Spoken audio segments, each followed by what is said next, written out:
Today we're making my 3 favorite burgers of all time. We have a juicy loosey beefy boy for the lads and ladies with a taste for meat, a pimped up crispy shrimp and Sriracha roll for the pescatarians, and finally one for the vegans, a buttermilk fried chicken sandwich with our very own crinkle cut pickles and a little oh so nasty yet so sexy bacon and coffee chutney, which I suppose technically makes it vegetarian. The key to any great burger is having a buttery, pillowy soft demi-brioche bun. One so special it can stand up to anything you put in it, yet disappear down your mouth hole like it was a mere few strands of candy floss. Well, it's your lucky day, old champ. You see, I have a video for a bun just like that. And of course, it would be wiser than wise watching it after this video.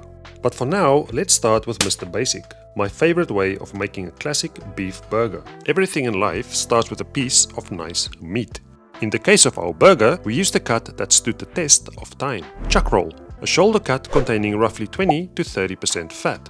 Exactly what you're looking for in the perfect patty. Grain-fed beef will generally be more marbled than grass-fed. This right here is grain-fed, 20-day aged Black Angus. Slightly fancy, but worth every penny. We dice the meat into roughly 1 inch or 2.5 centimeter pieces. The secret to having a melt-in-your-mouth texture is mincing the meat when it's extremely cold, like almost frozen. To do that, we spread it out on a tray and stick it into the freezer for about an hour.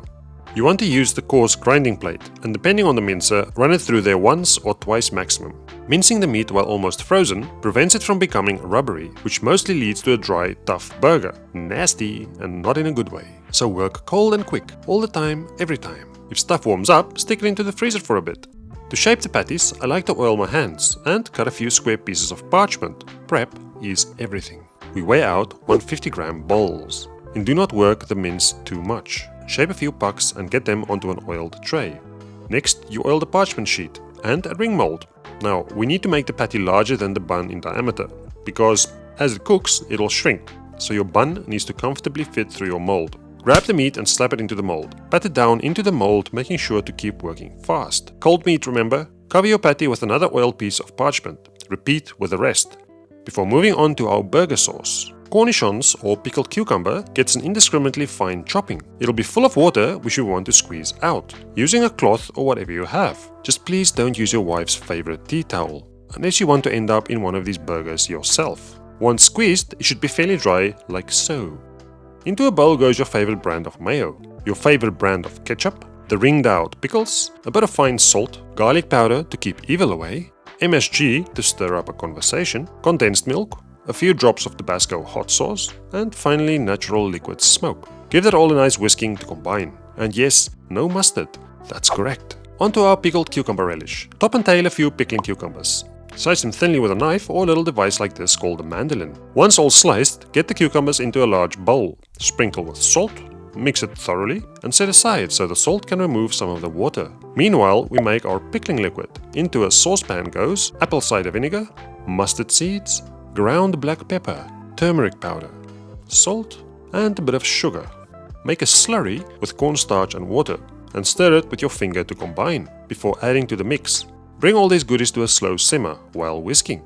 As soon as it starts to bubble and thicken, you turn off the heat and grab your cucumber. The ones you sliced and salted, remember?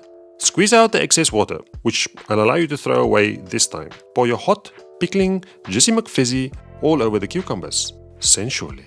Mix it up well, pop it into a jar or whatever you want, then into the fridge it goes on a short vacation. Next you grab a load of onions, clean them up, cut them in half, then slice them into thin, but not too thin, slices. Start caramelizing them in a hot pan, with a bit of neutral oil. You want to keep the heat high, and the stirring tempo up, otherwise stuff might burn or stew. We want neither. You don't add salt at the start. Once the onions become nicely browned and almost sticky, with sweet, fried, oniony aroma, only then do you add the salt. Container it and set aside. Heat a skillet or pan until nice and hot. Season your patty only on the side getting fried first. Slap it in gently, move it around a touch and press it down for even colorage. And to get that all elusive, perfect crust. We'll cook it 2 minutes per side.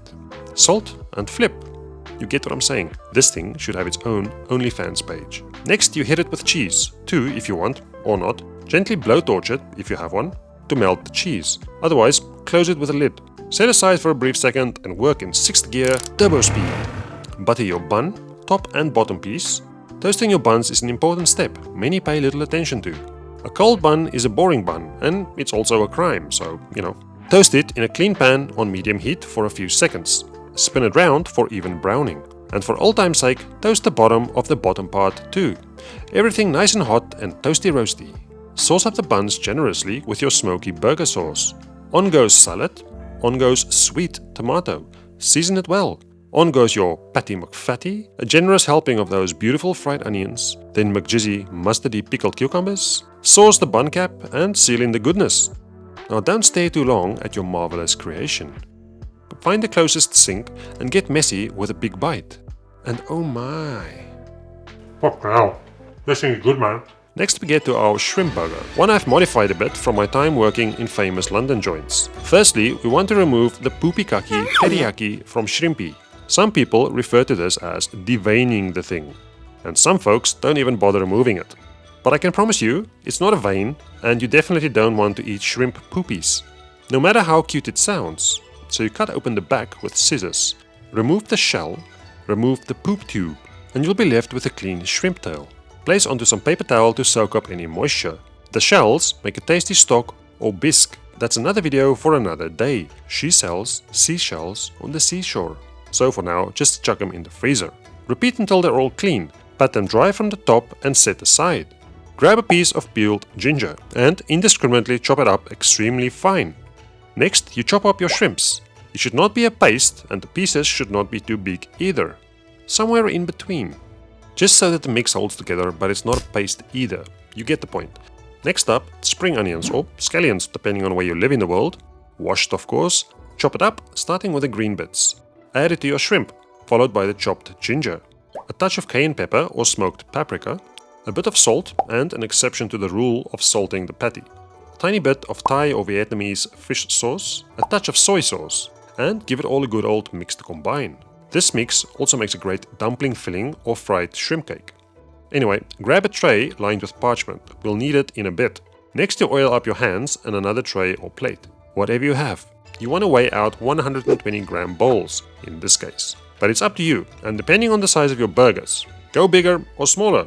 Once formed, place the balls into the freezer for a short holiday to firm up for 30 minutes. While the shrimp's away, the mouse can play.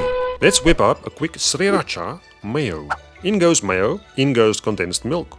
In goes Sriracha. I have a recipe for this on my website, so go check it out if you want to make your own and do handstands in the shower. Finally, a bit of umami, not your mommy, and in the form of MSG. Make it all dizzy with a whisk until well combined. And set aside. Once your shrimp is firmed up, you shape it into a patty, using the same technique as for the beef burgers. Bit of oil, parchment, ring mold, and shape it up nicely. A beautiful bit of shrimp patty, if I say so myself. While we shape it, the mix will warm up again, and to be able to do the next step, it needs to be semi-frozen. So, finish the shaping and send it back to the freezer. You may, however, choose to simply cook it as is in a pan or over the coals. I prefer breading it in Panko. Rub the Panko breadcrumbs in your hands to break it up and get it a bit finer. Break a few whole eggs and add some milk. Whisk it up well with a fork to make sure it's well combined. Your shrimp patties are ready when they are semi-bendable without breaking. Into a bit of flour it goes. Dust off the excess before taking a dip in the egg mix. Get rid of the excess egg before dipping into the breadcrumbs. I prefer breading it only once, but you can do a double dip or even skip the egg and flour part and just very lightly bread the patty with Panko only. Your choice. Place your breaded shrimp patties onto the parchment lined tray we prepared earlier. Heat a pan of frying oil until it reaches 180 degrees Celsius or 356 degrees Fahrenheit. If you have a fryer, it's your lucky day. Or you can run down the local chippy and ask them to fry it for you if you're lazy. Goes without saying, but you want to fry these until they're nice and golden brown all over. Keep an eye on the thermometer. If the temp drops, then increase the heat. If it goes above, then remove it from the heat. We don't want soggy, oily shrimp burgers, neither black or burnt. It's bad for your health and taste buds alike. Once done, remove and drain them on either a wire rack or kitchen paper. Keep going until however many you made are also crispy and oh so sexy. Before moving closer to the grand prize. Heat a pan, butter up your buns, toasty roasty, twisty turny. until them buns are browny, softy and ready to grab your patty. Sauce up with your Sriracha mayo. Top and bottom gets equal amounts. Where governments fail, we succeed. Your lettuce of choice, shredded or whole. Your crispy, fragrant shrimp patty. Season your sweet tomato with salt and pepper. On it goes. And close up your Asian love boat of flavor. Simple and satisfying. All the texture and flavor. Wedged between two pillowy, soft, buttery buns. Time to get messy. And a big bite it is. That's what I'm talking about. And oh my dear Lord.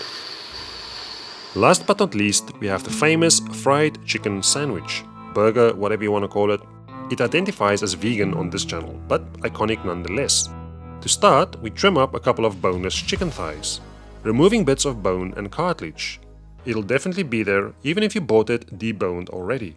Try and get medium-sized thighs, less than Lizzo, more than Jolie, roundabout J-Lo, because they'll be the best size for the average bun size. They also marinate better, cook better, crisp up better, and they're simply juicier. The trim makes a good little soup if you want, or you can throw it at passers-by from the roof. Your choice. Into a bowl goes the thighs, a bit of cayenne pepper or smoked paprika, black pepper, garlic powder, mustard powder, dried oregano or oregano, depending on where you live in the world, a little bit of salt, a load of buttermilk, alternatively milk mixed with a little bit of lemon juice. Cover it up and in an ideal world, place it into the fridge for 12 hours. In the world we live in, 6 hours will do, but you're going to use it straight away anyway, so straight onto the flour mix then. We have some all-purpose flour, to which we add a touch of baking powder, salt, garlic powder, onion powder, cayenne pepper, dried thyme or oregano, smoked paprika, MSG, and give it a good whisking to combine. Set aside while whipping up a little sauce. In goes mayo, yellow mustard, Dijon mustard, condensed milk, onion powder, garlic powder, good old MSG, a touch of salt, whisk it up until homogeneous and set aside while we get to work on our bacon chutney. Brew a strong pot of coffee or pull a load of espressos. The choice is yours. Once you have that, set aside for now and get to work on your tear inducer. Chop it up finely using whatever style you like. Do the same with some smoked streaky bacon. Pan and oil and heat. Bacon goes in. Cook it until it starts to brown and release a load of fat. Add the onions and continue cooking until the onions are soft and lightly brown.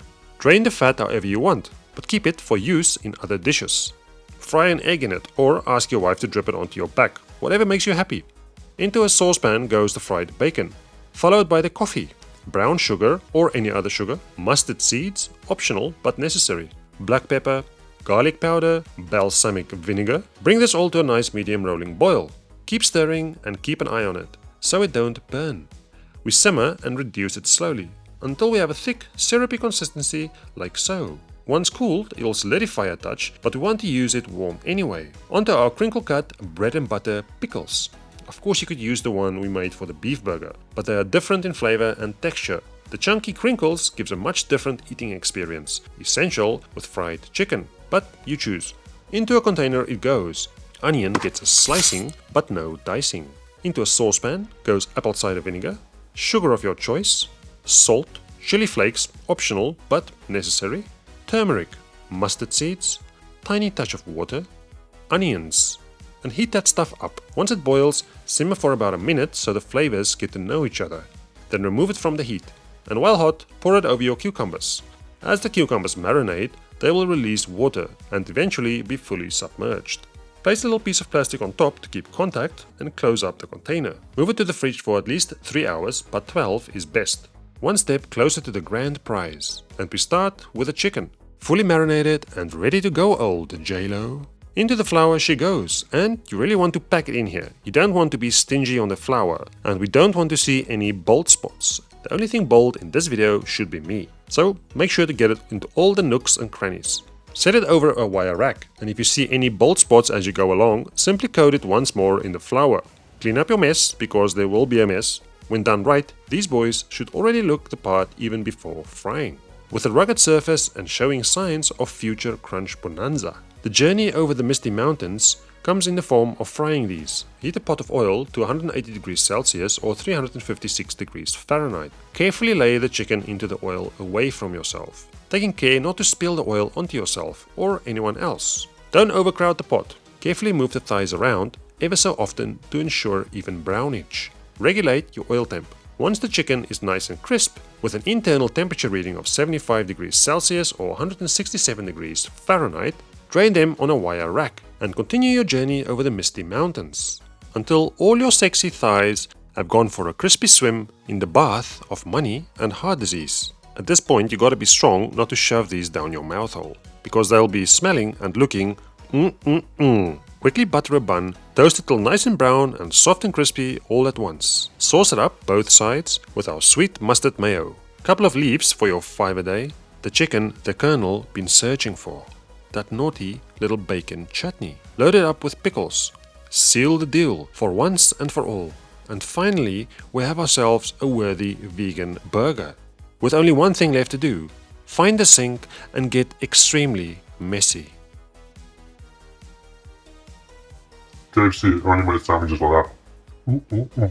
Now you strike me as the kind of nice person with a good appetite, which is why you want to go and watch this video right here, right now, which will show you exactly how to make the juiciest turkey of your life. And on that note, thanks for watching, love you long time, until next time, bye bye.